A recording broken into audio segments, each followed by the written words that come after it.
Okay. to start.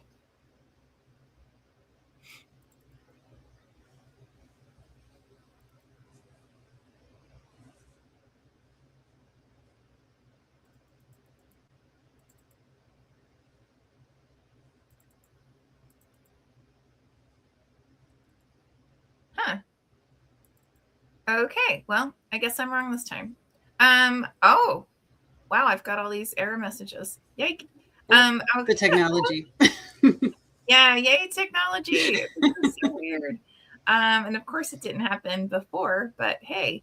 Okay. So, well, everyone, welcome to another Run Wild with us. You know what? Just, whoops, wrong one. Sorry, this just shows I've been doing far too many Of the lately. Yeah, I'm so sorry. fine. But welcome to another Inspiration Behind the Stories. I'm here with the incredible Jenny Benjamin, who, and this is the wrong prompt. This doesn't make any sense. I didn't put that up there. Okay, this is really strange. Oh, I see. Why is it saying, oh my gosh, I'm so sorry. I see This, my name. Oh, it's I, under me. But oh, I see what you mean. Yes. yeah, Hmm. that's not what I typed. Yes, I understand what you mean now. Yeah, I'm like, oh my God, this is so wrong. Oh, yeah. Oh boy. I probably need sleep or something. Anyway, Yes. yes, I'm so sorry. Okay. But yeah, so welcome, Jenny. It is absolutely fabulous to have you here. Thank you for And I think, having me. I'm excited. oh, we're gonna have fun. Absolutely. We are gonna have fun. So I have to ask, what was the moment that made you say, you know what, I have got to write this book? You know, I was thinking of that, and I think it started with I remember I was writing a series of poems at the time, so I'm a poet as well, and this theme of awakening and transformation just kept resurfacing and resurfacing. And then what often can happen, because I write novels as well, is a character starts to take shape. And that's what happened with this. And Heather Finch emerged. And once she was there, there's no way I could turn away and not write the book. Got it. Wow, how fun. So, what first really sparked the story for you? Yeah, I think the spark came once Heather emerged and she started, and I know this sounds really No, no.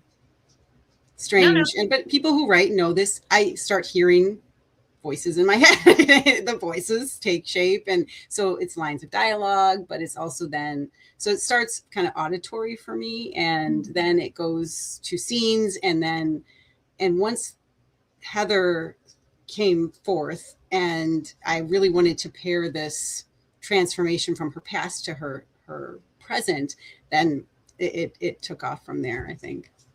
Got it. Wow, cool. So why do you feel this story it needs to be told now? Well, I think the themes of caretaking, grief, renewal, and it's very much, and I'll could talk about this a little bit more when I talk more about the actual structure of the book and things, but it is two timelines of Heather 3 years before and then the present day, and so it's this juxtaposition of caretaking of her husband, and it's no, this is not a spoiler, we know he dies, because it's right away with these two timelines emerging that the 3 years later, the present day, she has a new chance of a different life that she never expected. So I think those themes are always now for people, and we're dealing with the mundane, all these everyday things, and you definitely experience that along with Heather, especially in the past timeline. But then, and then what can also happen, and this is again always for people, is everything can turn on a dime. It just takes one pivotal moment, and then your life is irrevocably changed. And so I think that's where the story is always going to be now, because those things are always happening to people, and we're just dealing and grappling with it Oh, absolutely. Mhm, Absolutely. throughout our lives. Yeah. Yeah, life, it's not that, linear, No. build one thing builds upon another. It always kind of does. Yes. This and this and this and then this, and we're going Yes, everywhere. Right. And exactly. so yeah, those kind of universal themes are definitely in there. I think that pulls people into, the makes it so relevant today and has impact. Got it.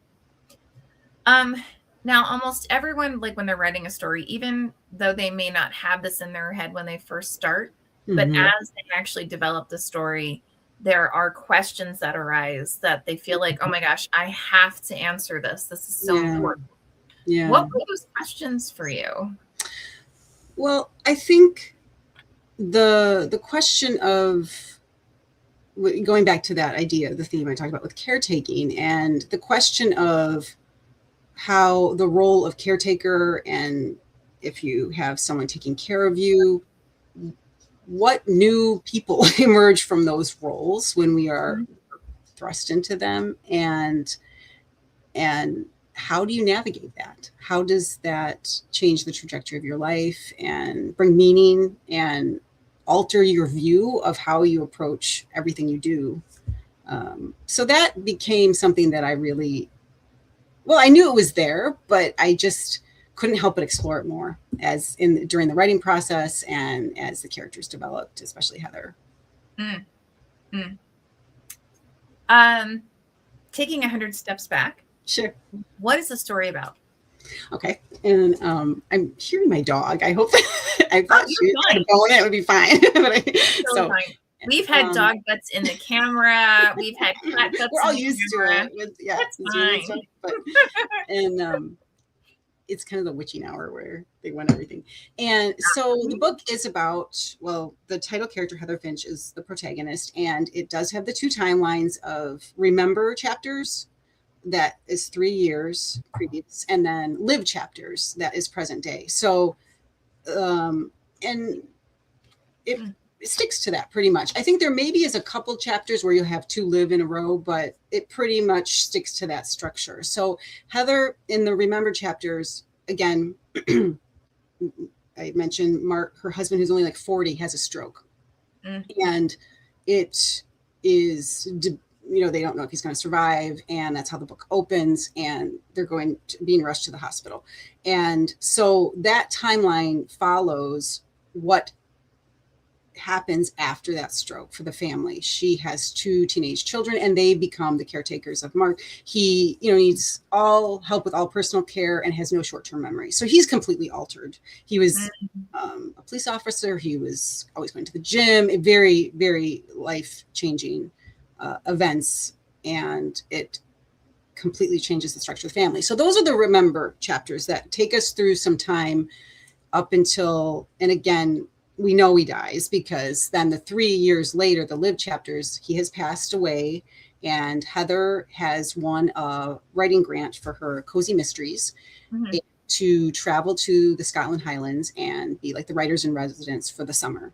So she is embarking on this new adventure, this new setting, and completely untethered from her married life and the life she expected, and travels there to, well, different things ensue. There's a love triangle and a ghost element that I didn't expect to happen that ended up happening because the setting just called upon it. It's the misty highlands, and she's isolated in this cottage on, it's called the Ardorn Estate, which is a self-sustaining estate that has all kinds of different things like literary events, but there's a hotel and a restaurant, but she's isolated, and so there's a ghost plotline that emerges in the Scotland. So between these juxtapositions, you're kind of taking through this timeline of what got Heather to the point she is in Scotland, and, well, that very painful process of, but not only caretaking, but then the end of life decisions and events that happen leading up to Mark's death in the remember chapters. So that's about it in a nutshell, I think. So what's at stake? Well, we know things, I mean, air quotes go wrong, but Yeah. within those parallel timelines, what's at stake for Heather if she doesn't heal? Yeah. I guess that's the better question, That's right? a really good question, because and that is, what's at stake for her is, I think, her emotional recovery from what she went through with Mark. And I don't get into that too much, but there, because that would, I think, be a spoiler. But Okay. she would really, I think, by not facing certain parts of her past and her experience with him, not, and even their marriage as well, that gets kind of unearthed, that she could just not only be rut in the road, but just be very emotionally and psychologically, stifled and in a stasis that I think, well, for lack of a better word, would be just really sad for her, as a character, and definitely no growth, no emotional growth, kind of a backwards turn. Now, what you've described is an incredibly complex, both an emotional and in some ways a physical ride, right? And especially having a character like her husband who was so physical and engaged and active, to go from that to well, I won't go to your point, spoilers, but let's just say it's as if it's completely different in her life, right? Exactly. How are you able to access those characters? Because that's not simple. Yeah. That, well, and this isn't the same, but I could draw from real life experience with the Mark character, only in the sense of, when I was 29, my dad had a life-altering stroke, and so, and I was pregnant with my first child, and so I wasn't the primary caretaker. My mom was, but my sister, close in age to me, we stepped in as very secondary, very on hand, in fact, and then moved them near us so that they actually moved in with my sister and her husband, and we live very close by. So it was secondary care, but very primary at times too, if you had to step in. So those moments with the Mark, I mean, it's very different. It's husband and wife, and it's completely different dynamic, but it really, I could go right there, and I knew exactly how to think through certain processes that I knew would be an issue, and a type of stroke. I did a lot of research too, as well, with the type of stroke that Mark had that influenced. But yeah, I think that life experience for that timeline was just easily accessed. Understood. Yeah. So you just described a very complex, emotionally complex narrative. What kind of an emotional ride can readers expect? Well, that those the Remember chapters are rough. I mean, they're rough to write, and I think readers might feel a little bit like, oh, good, we get to go to live now, and that was there's some intention there, that is emotional. You're going to see these teenagers who are on the cusp of growing and thriving, and they are bogged down with this family dynamic, and it's really emotional. It's really difficult, and then going to end of, if anyone's ever experienced, and many people have, as we age, having to deal in some situation with end of life scenarios that are heart-wrenching. And so that's an emotional ride. But there's also an emotional ride in the lived timeline with Heather, because she thought she was going to be married to Mark for her whole life. So then she's thrust into this dating world, which is completely new to her and foreign, because Gen X too, and you go back in there and it's like, okay, now I have to interact with like not only a man but technology, or and figure out how to the dating sites or chatting, and another level of anxiety that comes with that. And so it's very emotional, and I think for her there's some comedy as well that I wanted to inject into it, but it is completely, she's untethered and unsettled and kind of flying by the seat of her pants kind of feeling sometimes with this the love triangle that emerges with the two men. Got it. Wow. What part of this book did you find to be the absolute hardest to write, and why? Probably the Mark chapters, just because, like I said, with my dad, and pulling up that experience, and you can't help but relive things and the painful moments. So those were very, very difficult. But sometimes I had a hard time shifting then to Heather in Scotland and kind of balancing out those two narratives, essentially, those two timelines, and taking some reflective moments to look at, okay, so what can I do here to make these speak to each other and to time things well, and in each of the chapter segments or timelines of it. So that was a challenge too. Understood. Now, where were you? I'm assuming it took you a little bit to write the complete narrative. Yes. Where were you in your life as you were writing this, and how do you feel as though this may have changed you? Yeah.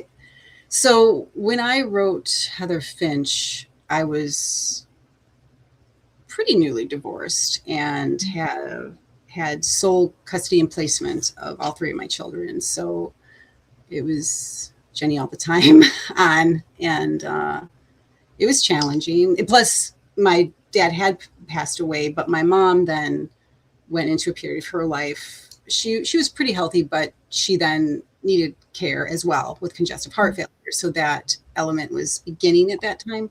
So it was kind of like this repeat of, not repeat exactly, but it's like, okay, we're entering this now with my other parent, and that was happening as well. So it was a lot happening. It was a lot of juggling, and it was emotional, and then also just, okay, how am I going to feed everybody, and money, and all of it was all happening at once. So that is where I was. And then what was the second part of your question? You had a two-parter, I think. How do you feel as though this changed you? Okay, so that writing process. So I think that writing this particular book, really, as hard as it was and everything that I had going on, I think it was hope for me. It was a place of hope. And I think that's why I just love Heather so much, because she embodied that for me. She's not me, and I love when people ask, oh, no, she's probably one of all the characters created on the bottom of who's most like Jenny, and she's not it, but yet I identified with her, and her story and her process was very motivating. And I think it did change me in the sense of the hope piece, but then also the processing piece, like the stuff I talked about with my dad. It helped me to kind of grapple with those memories that some were ugly and some were painful, some were joyful, but it's all mixed into one bag. And I think it changed me to go through that process of writing it to kind of learn how do I move forward, and it did. It helped. Oh, lovely! Wow, that's huge. Yeah, it was. What may have surprised you the most while you were writing? I think I didn't expect the ghost. When I started writing Heather Finch and coming up with the two timelines and get her into Scotland, I did not see that coming at all. And I teach, or I have taught novel writing boot camps with the Virginia Piper Writing Center. And, I have a lesson on plot and talk about the pantsters and the plotters. Do you write by the seat of your pants or you plot everything? And I'm a little bit of both. So I like to have this kind of general plot in mind. I know where I'm going, but I like the pantster moments where I don't know what every scene's going to be. I don't like to do that. I like to see where the story takes me. And I did not expect, but once this subplot emerged with the ghost, I couldn't let it go. And the setting was just too perfect to have it. Oh, I love it. I love it. It was great. Is there a character that challenged you the most and why? Well, Tessa was a challenge a little bit. That's Heather's daughter. And not so much Jackson, but those relationships are not like what I have with my kids, but they, there's some influence from that. So especially like Tessa, I try to just focus on the really horrible teen moments from my daughter, Sophia and Maggie. And that's just a element of them. And so like having to focus on that and try to unearth that kind of all the time and have a mother-daughter relationship that was very strained and it's just very different than my experience. And I know I'm so fortunate because some people aren't close with their kids, but I'm really close with my kids. So that was actually a little hard for me I was like, come on, Heather, you and Tessa can be close and that kind of thing. And then, and Mark, with the fact that he's a character, the whole book is from Heather's point of view. So it's skewed, right? And I know he's a flat character. He's there just we learn about Heather, move the plot forward and things like that. But I also wanted to have a little bit of uncertainty or mystery about him. And so I had to balance that. Like, how do I get that to happen in the story with this very limited point of view?